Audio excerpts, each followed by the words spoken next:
Assalamualaikum dan salam syaraku sayang, bersama saya Fatin Syaira Rosdi. Tumpuan berita, Sarawak berada di landasan yang betul untuk menjadi pengeluar hidrogen komersial menjelang 2027 sekaligus merealisasikan visi untuk menjadikan negeri ini ke arah ekonomi hidrogen. Menurut Premier Sarawak, Datuk Patinggi Tan Sri Dr. Abang Abdul Rahman Zohari Tun Datuk Abang Openg, Sarawak telah mengambil langkah dan melancarkan pelbagai inisiatif untuk membangunkan ekonomi hidrogen Sarawak berdasarkan tenaga boleh diperbaharui. Pada masa ini, Sarawak Energy telah mengeluarkan hidrogen hijau bagi kemudahan mengisi minyak hidrogen bersepadu di Kuching dan merupakan yang pertama di Asia Tenggara. SEDC Energy juga akan mula mengeluarkan hidrogen hijau di stesen Petros menjelang akhir tahun ini serta kemudahan pengeluaran hidrogen rembus untuk Autonomous Rapid Transit ART menjelang 2024. Katanya ketika menyaksikan majlis menandatangani perjanjian persefahaman MOU antara Sarawak Energy, SEDC Energy, Samsung Engineering, Lotte Chemical dan POSCO Holdings di Seoul, Korea. MOU itu bertujuan untuk mengkaji bekalan tenaga hidro boleh diperbaharui untuk projek hidrogen hijau amonia di Sarawak yang dikenali sebagai projek H2 Viscous. Dalam perkembangan sama, Premier Sarawak turut berterima kasih kepada kerajaan Korea kerana telah menyediakan dana untuk projek berbilion dolar itu. Beliau juga memberikan penghargaan kepada Samsung Engineering, POSCO Holdings dan Lotte Chemical yang disifatkannya sebagai gergasi dari Korea Selatan atas pelaburan mereka di Sarawak.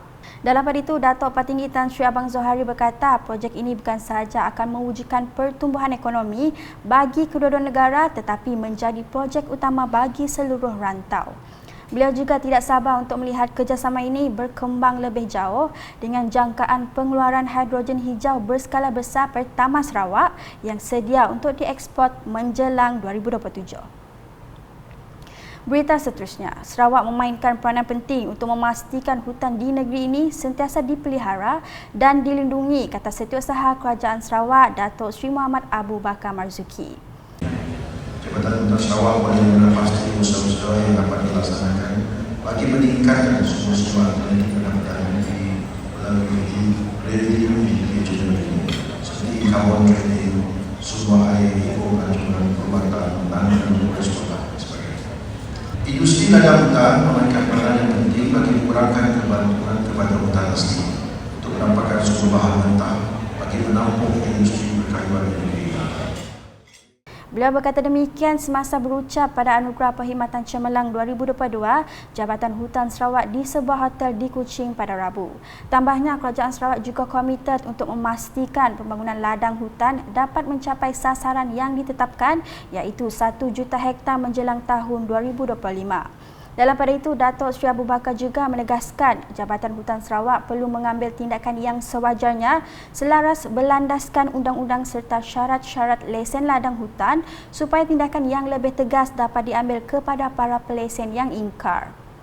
Di bawah pelaksanaannya, program restorasi landscape hutan, Jabatan Hutan Sarawak juga telah menanam sebanyak 14.45 juta pokok sejak program tersebut dilaksanakan pada Januari 2022 hingga 7 September 2022.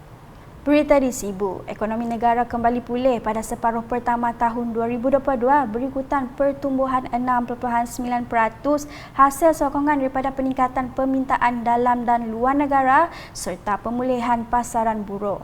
Sokongan daripada dasar kerajaan yang konsisten turut menyumbang kepada perkembangan tersebut melalui inisiatif di bawah bajet 2022. Timbalan Menteri Kewangan Satu Malaysia Datuk Indira Muhammad Shah Abdullah berkata dalam usaha untuk mengekalkan pertumbuhan ekonomi negara yang mampan, kerajaan tertumpu kepada inisiatif pembaharuan bagi membina kesejahteraan rakyat berfokuskan bajet 2023. In order to ensure the momentum of national economic growth continue, the government focus in the 2023 budget is focused on a reform initiative to improve people's well-being, especially through increased income and social protection, business competitiveness and related value chains, as well as strengthening the country's resilience against future shocks. Beliau berkata demikian dalam majlis sesi dialog bersama Perniagaan dan Perindustrian China Cebu bertempat di Hotel Kingwood Cebu pada Selasa. Dalam pada itu, Dato' Indra Muhammad Shah Abdullah bersetuju terhadap inisiatif yang dilakukan Associated Chinese Chambers of Commerce and Industry of Sarawak ACCCIS dalam rangka pembangunan yang cekap demi kemajuan di Cebu secara keseluruhan. I also supported the efforts ACCIS, which is formulated, pragmatic and forward-looking development content for the long-term plans. Katanya lagi, beliau berharap penglibatan ACCCIS dapat memakin kemajuan di Cebu dalam usaha mengembangkan ekonomi Malaysia. Manakala berita di Bintulu, Kementerian Perusahaan Peladangan dan Komoditi KPPK yakin penganjuran sesi libat urus bersama pemain industri dapat menangkis persepsi dan tuduhan daripada pihak tertentu yang mendakwa Malaysia mengamalkan buruh paksa dan buruh kanak-kanak di sektor peladangan. Menurut Timbalan Menteri Perusahaan Peladangan Komoditi Datuk Willy Morgin, kerajaan menerusi KPPK sudah mengambil pelbagai inisiatif bagi memantau dan mencegah buruh paksa dengan terus komited untuk hapuskan buruh paksa termasuk dalam kalangan kanak-kanak. Kerajaan menerusi Kementerian Perusahaan Peladangan dan Komoditi sudah mengambil pelbagai inisiatif bagi memantau dan juga mencegah buruh paksa serta terus komited untuk menghapuskan buruh paksa termasuk dalam kalangan kanak-kanak melalui ratifikasi Konvensyen Asas Pertubuhan Buruh Antarabangsa ataupun International Labour Organization ILO nombor 29 iaitu buruh paksa dan Konvensyen nombor 182 Worst Form of Child Labour. Dan ini sedikit sebanyak menyatakan komitmen kita di peringkat kementerian untuk memantapkan industri ini, dan kita juga komited untuk bekerjasama dengan kerajaan negeri untuk sama-sama kita menggilap industri ini supaya ia boleh berjaya dan boleh mencapai ke satu tahap yang boleh kita membanggakan. Beliau berkata demikian dalam sidang media sesi penerangan dan dialog tenaga di sektor peladangan sawit tahun 2022 di Hotel Park City Everly Bintulu pada Rabu. Selain itu, katanya ia juga turut sama bagi menggilap industri ini supaya berjaya dan boleh mencapai ke tahap yang dibanggakan. Paparan berikutnya di Sri Aman, pendidikan dan penghayatan ilmu perlu sentiasa dipertingkat dan diperkukuh walaupun setelah tamatnya pengajian secara formal.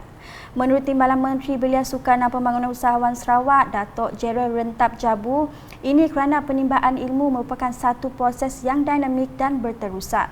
Katanya ia merupakan satu komponen penting dalam proses pembangunan sahsiah diri, organisasi dan juga negara.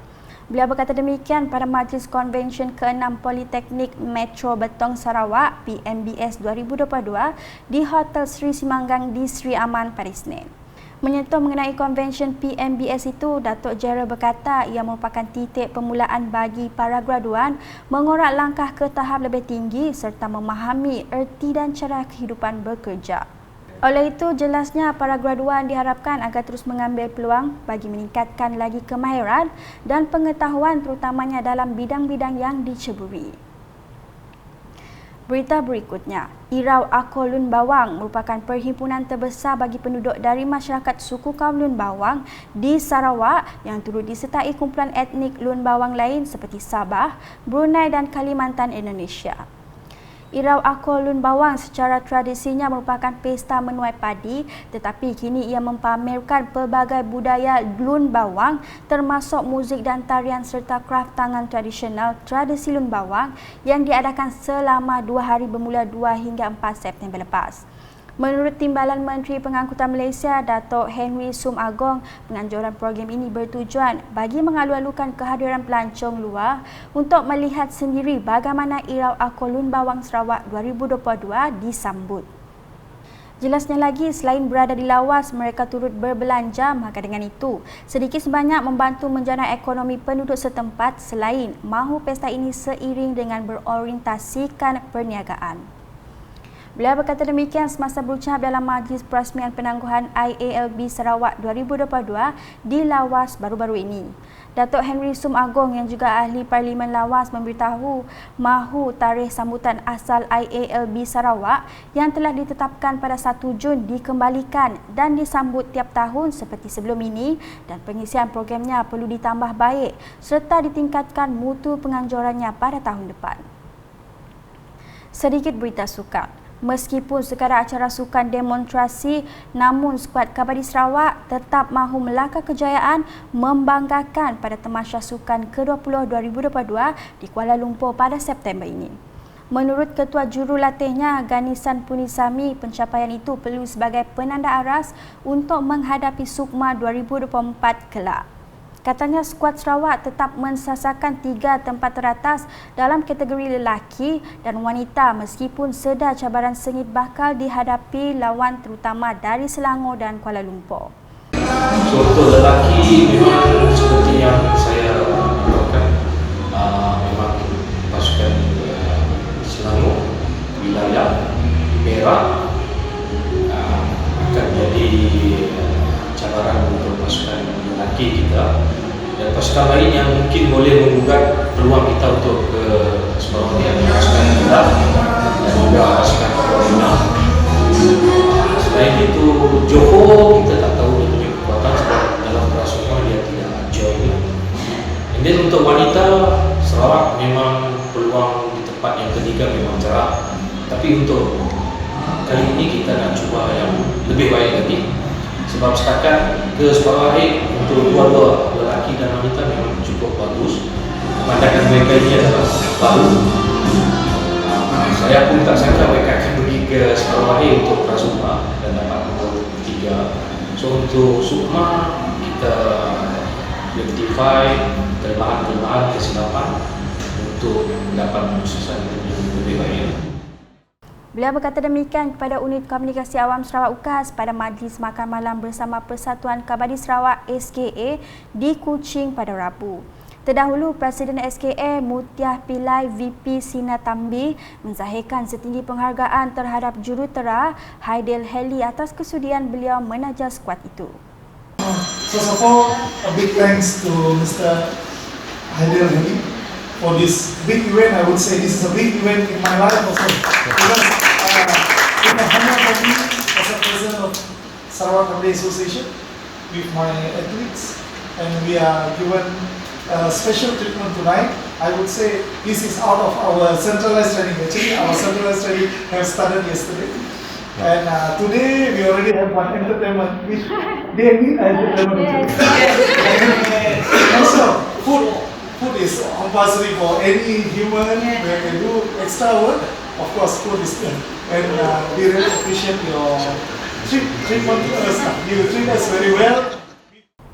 Sementara itu, Haidil dalam ucapannya berharap sumbangannya yang tidak seberapa itu sedikit sebanyak dapat menyuntik semangat atlet-atlet Kabadi Sarawak untuk memberikan saingan sengit pada SUKMA kelak. Senarai lengkap atlet Kabadi lelaki dan wanita SUKMA Sarawak seperti yang tertera.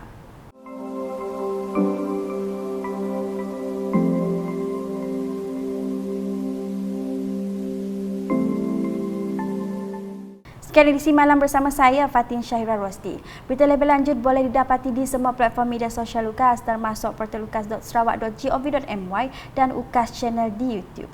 #menyebar fakta, salam UKAS.